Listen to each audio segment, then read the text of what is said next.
पंडित जी बड़ा खुश नजर आबि रहल छी। की बात यौ? पान बाबू की कहू, हमर जजमान छलथि हन एगो, से दिल्ली से आइ टिटला हन। महाराज काल्हिका निमंत्रण अछि। आब हमरा तऽ बुझाइए जे काल्हि विशेष हेतै बुझाइए। कहै छलै जे 4-5 हजार पीस जे छै से स्पंज बनवा देलियै हन, कम नहि ने पड़तै पंडित जी? हम कहलियै महाराज कम के कहै छियै, एतेक के खायत? तऽ कहलक नहीं नहीं बहुत लोक ने छै महाराज, आ ताहिमे जितलहुँ हन तऽ गोर लागै लए फोन केने छलथि। हम कहलियै जीवैत रहू, आशीर्वाद दै छी, आ ऊपरवला तऽ छथि, हिनकर आशीर्वाद सबसँ बड़का। आब हमरा कहलथि जे कनि अथी पंडित जी समयसँ पहिले अयबै।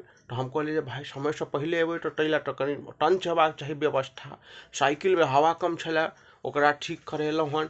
हाँ, ग्रीस त्रीस लगा कऽ एकदम ओके कऽ लेलियै हन जे काल्हि लेट नहि भऽ जाय, बुझलियै पान बाबू?